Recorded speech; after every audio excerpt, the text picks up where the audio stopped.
Olá! Nós vamos falar agora sobre ações eleitorais, que são instrumentos bem importantes para garantir a rigidez das eleições no Brasil. De acordo com o mestre José Jairo Gomes, a maioria das ações eleitorais tem em comum o fato de observarem o rito traçado no artigo 22 da Lei Complementar número 64, de 1990. Tal rito foi concebido para a denominada Ação de Investigação Judicial Eleitoral, a AIJ, por abuso de poder, que pode ser abuso de poder econômico, político ou de mídia. Mas posteriormente, outras ações passaram a adotar esse mesmo rito. São as seguintes ações que devem observar o rito estabelecido na Lei Complementar 64 de 1990. A AIJ, a Ação de Investigação Judicial Eleitoral por abuso de poder.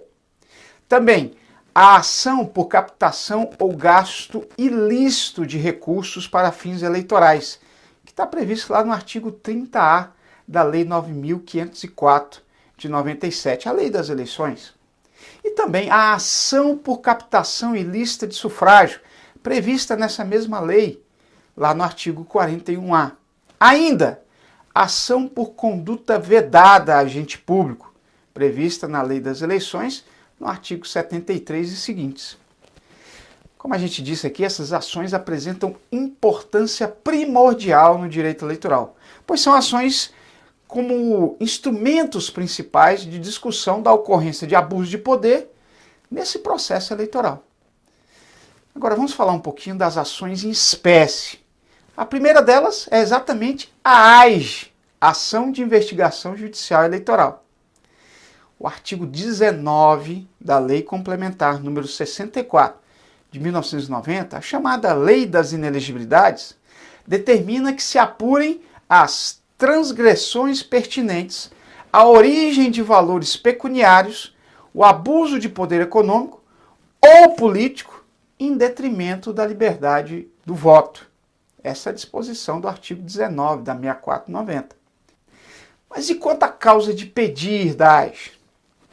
Bom, a causa de pedir assenta-se na configuração de abuso de poder econômico, político ou uso indevido dos veículos de comunicação, conforme previsão contida lá no artigo 14, parágrafo 9º da Constituição, que autorizou a confecção de lei complementar, e essa foi a 6490, regulamentando então lá nos artigos 19 e 22 dessa lei complementar número 64 de 1990, a AIJ, a Ação de Investigação Judicial Eleitoral. Antes de continuar, nós precisamos delimitar o que seja então esse abuso de poder, que é um dos objetos da AIJ. O abuso de poder ou abuso de autoridade é conceituado como o ato humano de se prevalecer de cargos para fazer valer as vontades particulares. No caso de agente público, ele atua contrariamente ao interesse público, desviando então a sua finalidade, que é pública, para favorecer um ou outro candidato. Configura abuso de poder ou abuso de autoridade a publicidade de atos, programas, obras, serviços e campanhas dos órgãos públicos de que constem nomes, símbolos ou imagens que caracterizem aí a promoção pessoal de autoridades ou servidores públicos, em detrimento, como a gente falou, da impessoalidade que deve prevalecer no caso de entes públicos.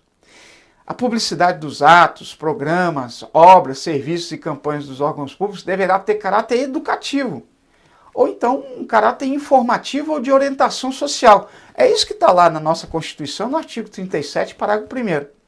Sendo assim, o abuso de poder é a imposição da vontade de um sobre o outro, tendo por base o exercício do poder, sem considerar as leis vigentes para o caso.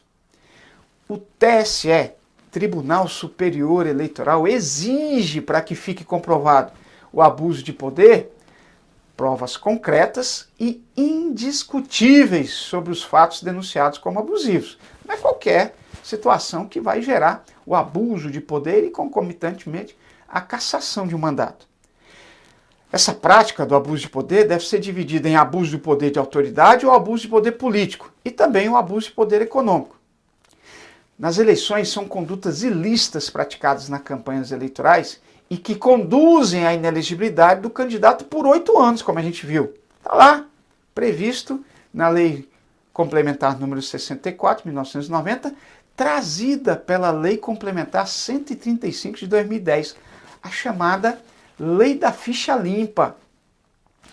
É irrelevante, na verdade, que o réu não tenha praticado pessoalmente os fatos abusivos ou ilícitos, pois para essa caracterização do abuso e para que o candidato seja responsabilizado, basta um mero benefício eleitoral que ele tenha angariado com esse ilícito.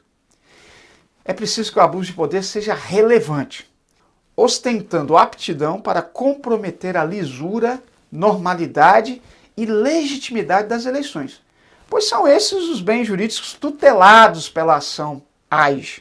Por isso mesmo, há uma necessidade de que as circunstâncias do evento considerado graves configura também o abuso de poder econômico, a prática de assistencialismo voltada à captação ilegal de sufrágios, impondo-se, nesse caso, a declaração da inelegibilidade. Também configura grave abuso de poder político a utilização de eventual programa social, por exemplo, transporte de pessoas a fim de retirar carteira de identidade em um município próximo, para, no passo seguinte, alcançar o objetivo final, que é o quê? A transferência fraudulenta de eleitores, devidamente reconhecido pela Justiça Eleitoral em processo específico. Esse fato todo vai gerar também eventual cassação do mandato, inelegibilidade, anulação de votos. Na verdade, muitas vezes essa prática acarretou o cancelamento de diversos títulos eleitorais, porque essa situação contraria o princípio da impessoalidade previsto lá no artigo 37, no caput do artigo 37 da nossa Constituição. Ressalto que os fatos debatidos na demanda tanto podem ter ocorrido antes como depois do início do processo eleitoral. Início esse que coincide, como a gente já falou, com o período das convenções partidárias. Em verdade, não há um marco temporal a partir do qual se possa qualificar os fatos como abusivos e, portanto, como ilícitos. Assim, mesmo que o evento ocorra em período anterior ao início do processo eleitoral, pode ser caracterizado como abuso de poder. O que não se concebe é o ajuizamento de uma demanda da AIJ, Ação de Investigação Judicial Eleitoral, antes do início do processo eleitoral. Claro, exceto naqueles casos em que haja necessidade de uma tutela jurisdicional cautelar.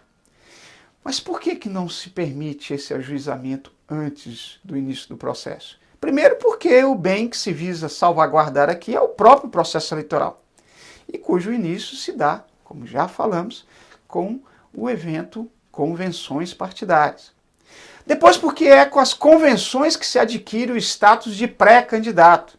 Antes, a mera expectativa de ser candidato. Como se sabe, em geral, o representado nessa AIJ, Ação de Investigação Judicial Eleitoral, é candidato ou pré-candidato. Sobre as partes da AIJ, quem pode compor os polos da AIJ? O polo ativo da relação processual pode ser ocupado por partido político, coligação, candidato, pré-candidato e Ministério Público, ou seja, PCC-MP, partido, candidato, coligação e Ministério Público. Por pré-candidato compreende-se quem foi escolhido em convenção, mas que ainda não teve o pedido de registro deferido pela Justiça Eleitoral. Se o pedido de registro for indeferido, não há aqui se falar em legitimidade desse que teve o seu registro indeferido. Na atual jurisprudência, não se admite a legitimidade para a apresentação de AIJ do cidadão. Mas, de qualquer forma, ele pode levar essa notícia do ato ilícito ao órgão do Ministério Público. Também pode levar ao juiz eleitoral ou ao corregedor eleitoral, para que eles possam providenciar o que for de direito. O órgão legitimado da agremiação política é o mesmo encarregado de requerer os registros de candidatura de seus filiados. Dessa forma, preste atenção. Se estivermos falando de uma eleição federal ou estadual, o diretório municipal não detém legitimidade para ajuizar uma ação uma ação de investigação judicial eleitoral. Outra questão importante é que o partido integrante de uma coligação também não pode sozinho apresentar uma AIGE. Essa AIGE deverá ser apresentada em nome da coligação e não do partido isolado. Por se cuidar de atuação judicial, é necessário que as partes estejam representadas por advogado. E aí preenche dessa maneira o requisito atinente à capacidade postulatória. Sobre o polo passivo da demanda, quem é que pode ser alvo de uma AIGE? Bom, tendo em vista que a AIGE só pode acarretar inelegibilidade, cassação do registro ou do diploma, né, do candidato, tem-se como inviável figurar no polo passivo da AIGE um partido, coligação ou pessoa jurídica de direito público ou privado, já que essas não poderiam sofrer qualquer uma das consequências próprias da AIGE, ou seja, cassação do mandato, inelegibilidade e anulação dos votos. Tal impossibilidade não impede que o partido do candidato que está no polo passivo de uma AIGE possa ingressar nesse feito como assistente. Fica claro aí, inclusive, seu interesse de que a sentença lhe seja favorável. Na verdade, de acordo com José Jário Gomes, a assistência em tela, essa assistência, é de natureza sempre simples, não sendo admitida na esfera eleitoral uma assistência litisconsocial ou chamada também qualificada. Isso porque, conforme prevê o artigo 124 do CPC, pressupõe que a sentença para ser assistência litisconsocial possa influir na relação jurídica existente entre o assistente e o adversário do assistido, o que, por óbvio, aqui não é um dos requisitos presentes na AIGE. Vamos falar agora um pouquinho sobre litisconsórcio na ação de investigação judicial eleitoral, essa AIGE, essa ação tão importante, como estamos vendo aqui, para a rigidez do processo eleitoral? Pois bem, o litisconsórcio passível é perfeitamente admitido na AIGE. Quanto à sua formação, a depender das circunstâncias, ele vai poder ser facultativo ou necessário. E a gente explica. Ele vai ser facultativo quando não for necessário que o candidato seja acionado conjuntamente com outras pessoas. Vou dar um exemplo. Na AIGE fundada em abuso de poder econômico, entende-se como facultativo esse litisconsórcio passivo entre o réu candidato e as pessoas que eventualmente hajam contribuído para a prática desse evento ilícito. Mas, diferentemente desse caso, será necessário o litisconsórcio sempre em que sua formação for obrigatória que outras pessoas sejam acionadas conjuntamente aí com o candidato réu. Um exemplo? Tome-se aí então a AIGE, fundada em abuso de poder político. A jurisprudência do TSE passou a exigir a formação de litisconsórcio passivo necessário entre o candidato réu, que tenha sido beneficiado, e também o agente público responsável por esse abuso de poder político. Entendeu? Na verdade, até as eleições de 2014, a jurisprudência do TSE se firmou no sentido de não ser necessário a formação de litisconsórcio passivo necessário entre candidato beneficiado e o responsável pela prática desse abuso de poder político. Só que, para as eleições de 2016, então até 2014, uma jurisprudência, mas para as eleições de 2016, firmou-se o entendimento no sentido da obrigatoriedade desse litisconsórcio passivo nessas ações de investigação judicial eleitoral que apontem a prática do abuso de poder político, as quais, como a gente já falou, devem ser propostas contra os candidatos beneficiados e também contra os agentes públicos envolvidos nos fatos ou, por exemplo, nas omissões a serem apuradas, conforme foi decidido, nesse caso, a partir de 2016, no RESP Lead Case 84356 de Minas Gerais. Há também litisconsórcio passivo necessário nos casos em que a AIGE é manejada contra integrantes de uma mesma chapa majoritária. Essa corrente é a que prevalece no processo eleitoral e foi até sintetizada em súmula do TSE, a súmula 38, que diz o seguinte: nas ações que visem a cassação de registro, diploma ou mandato, há litisconsórcio passivo necessário entre titular e o respectivo vice da chapa majoritária. Nesse sentido, toda vez que apresentar uma AIGE contra um prefeito, por exemplo, deve estar nessa AIGE também o seu vice. Isso, na verdade, se justifica por se tratar de caso que, pela natureza da relação jurídica, o juiz tem que decidir a lide de modo uniforme para todas as partes, conduzindo à necessidade de se fazer a citação dos que possam ser alcançados pelo pronunciamento judicial daquela demanda. Ou seja, se uma pessoa que pode ser atingida pela eficácia da sentença não é chamada a compor o processo, sendo atingida a sua esfera jurídica, esse processo será nulo, porque não houve a ampla defesa e o contraditório. E quanto ao prazo para ajuizamento da AIGE? Bom, a AIGE pode ser ajuizada no período compreendido entre o registro de candidatura até a data da diplomação dos eleitos. Então, a partir do momento do registro até a diplomação. Como dito antes, porém, o fato considerado abusivo, ou seja, o fundamento dessa ação da AIGE, pode ter ocorrido em momento anterior a essa referida baliza inicial. Agora, ultrapassado o marco final, ou seja, a diplomação, a parte legitimada decai do direito de ingressar com a ação AIGE, Ação de Investigação Judicial Eleitoral, não mais podendo ajuizá-la. Essa solução afina-se, claro, com o princípio da segurança jurídica, onde não podemos ter prazos indefinidos, prazos ad aeternum. Vamos falar agora da competência para o processamento da AIGE. A competência para conhecer e julgar a AIGE é de natureza absoluta, na verdade. Quer seja em razão da matéria, que é especializada, quer seja em razão da função, ou seja, o escalonamento e natureza das eleições. Assim, nas eleições presidenciais, a demanda deve ser ajuizada no Tribunal Superior Eleitoral, TSE, especificamente perante a Corregedoria Geral Eleitoral, pois é esse o órgão responsável pela instrução. Mas o julgamento é feito pela Corte Superior, a qual o corregedor apresenta um relatório após o encerramento da instrução. Já nas eleições federais e estaduais, deve a demanda ser ajuizada no Tribunal Regional Eleitoral, especificamente perante a Corregedoria Regional Eleitoral, que é o órgão responsável pela instrução.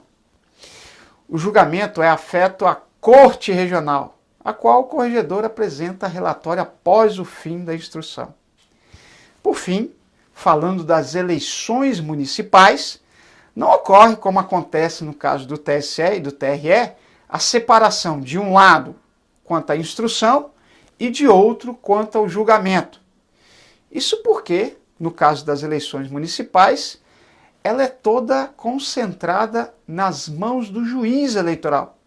A competência, então, para instruir o feito e também julgá-lo, já que não se trata de um órgão colegiado. De forma similar ao Ministério Público Eleitoral em exercício, nas zonas eleitorais, vai tocar a atribuição que é deferida, na verdade, nas cortes ao Procurador-Geral e também ao Procurador Regional Eleitoral. Saliente-se aqui que, salvo em matéria criminal, inexiste nos domínios eleitorais o foro por prerrogativa de função.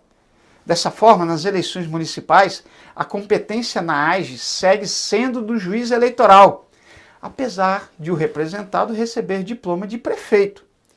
Nas federais e estaduais, a competência permanece afeta ao Tribunal Regional, a despeito de o representado ter sido diplomado governador, senador ou deputado federal. Ou seja, não há aí o foro por prerrogativa de função nos casos das ações cíveis eleitorais.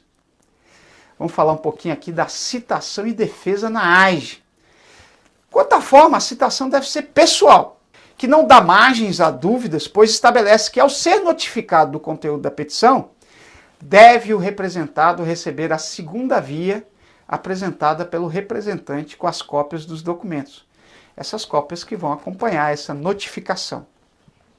A ausência de citação pela forma legal é causa de nulidade. Mas feita a citação, determina o artigo 22 da Lei Complementar número 64 de 90, lá no seu inciso 4º, que a Secretaria do Tribunal junte aos autos cópia autêntica do ofício endereçado ao representado, bem como a prova da entrega ou da sua recusa e aceitá-la ou dar recibo. Uma vez citado, o representado tem um prazo de 5 dias para se defender. Então agora a gente está falando da defesa. Feito o ato de comunicação da AIJ, o acusado pode se defender agora no prazo de 5 dias. E nessa oportunidade ele deve deduzir toda a matéria de defesa. Estamos falando aí do princípio da eventualidade. E aí vai expor as razões de fato e de direito em que alega rechaçar esse pedido da petição inicial. Essa contestação, então, deve especificar todas as provas com que se pretende demonstrar a verdade dos fatos alegados. Nesse sentido, a Lei Complementar número 64/90 prevê, lá no seu artigo 22, expressamente que o réu ofereça ampla defesa, exemplificando com a juntada de documentos e até mesmo rol de testemunhas. Quanto a esse tema, ou seja, o rol de testemunhas, a contestação deve trazer todo o rol de testemunhas, sob pena de incidir na preclusão, não poder mais alegar ou indicar essas testemunhas. O número máximo de testemunhas que se admite é 6. Só que é importante a gente dizer que é permitido ao juiz limitar o número de testemunhas, levando em conta aí a complexidade da causa e também dos fatos que são individualmente considerados. A complexidade da causa também permite ao juiz deferir a oitiva de mais do que 6 testemunhas, sob pena aí de se ferir a ideia do processo justo e do direito de prova. Agora a gente parte para aquela fase de audiência da AIJ. Nós estamos caminhando para o final do procedimento relativo à AIJ. Na sequência daqueles 5 dias para a defesa, abre-se então a fase de produção probatória. Na audiência de instrução, deve-se proceder aí então, se houver, as testemunhas arroladas, a inquirição de todas elas em uma só sentada. E aí essa inquirição vai ser feita pelo Ministério Público, pela parte. Não há aí um julgamento de mérito, mas tão somente instrução por enquanto. É possível, inclusive, que sejam determinadas, por ocasião da oitiva dessas testemunhas e pelo conjunto probatório arrecadado nos autos, diligências. Então, encerrada a audiência de instrução, nos 3 dias subsequentes serão feitas aí todas as diligências determinadas pelo juiz de ofício ao requerimento das partes. Vê-se então que o juiz pode determinar ex officio a produção de provas que entender úteis ou necessárias para a formação do seu convencimento. Essa permissão encontra, inclusive, fundamento nos poderes instrutórios que são conferidos exatamente aos magistrados. Olha só que interessante, entre provas úteis ao esclarecimento dos fatos dentro dessa ação de investigação judicial eleitoral, poderão ser ouvidos terceiros, que tenham sido, por exemplo, referidos pelas partes ou pelas testemunhas, como conhecedores de fatos e circunstâncias que possam aí influir na decisão do feito. Partimos agora para as alegações finais. Fim da instrução e as diligências determinadas pelo juiz, as partes, inclusive o Ministério Público, poderão aí apresentar as alegações finais no prazo de 2 dias. Esse prazo, inclusive, é comum às partes. Essa regra não sofre alterações se a AIJ tiver sido ajuizada pelo próprio Ministério Público. Na qualidade de parte, o prazo para o MP, para o Ministério Público Eleitoral, apresentar essas alegações finais ou memoriais, é comum. Então, sendo parte, o prazo será comum para ambas as partes alegarem, no prazo de 2 dias, as alegações finais. Mas, se o Ministério Público atuar no feito não como parte, mas como fiscal da ordem jurídica, ou seja, o custos legis, seu prazo jamais poderá ser comum. Ele deverá ser sucessivo. E ainda mais, deve ser idêntico ao prazo reservado às partes. O motivo é óbvio. Intervindo no processo na qualidade de custos legis, o MP deve manifestar-se necessariamente após serem deduzidas as alegações finais das partes. quanto ao relatório. À exceção das eleições municipais, nas demais, a eleição estadual, federal e presidencial, o processo corre perante as corregedorias, regional ou geral, sendo, porém, julgado pelas respectivas cortes eleitorais.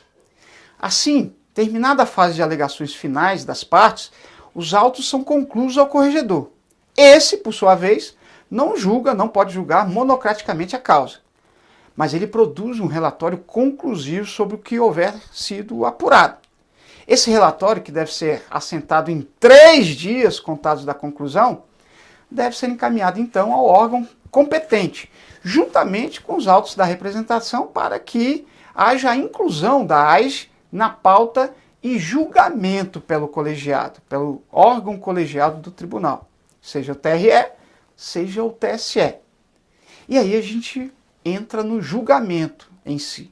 Sob o aspecto formal, o ato decisório deve obedecer o padrão lá do artigo 489 do CPC, ou seja, deve conter relatório, fundamentação e dispositivo. A fundamentação deve expor os motivos e as circunstâncias relevantes para a conclusão a que se chegar. Do contrário, não se poderia exercer qualquer controle sobre essa decisão.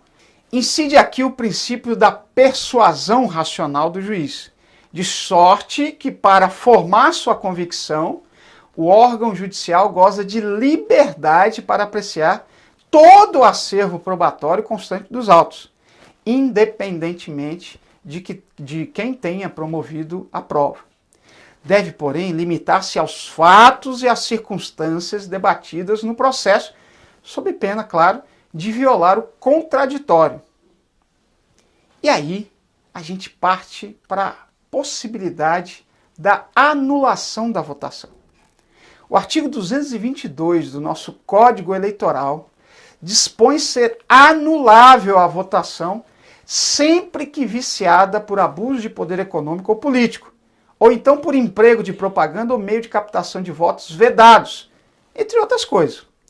O termo votação deve ser compreendido como a manifestação da vontade dos votantes, isso tomada de forma coletivamente.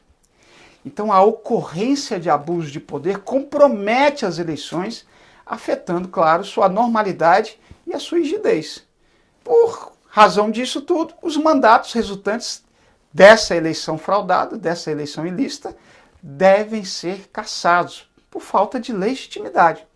À vista disso, tem que na AIGE, por abuso de poder, a procedência do pedido e a consequente cassação do diploma e do mandato implica também a anulação dos votos.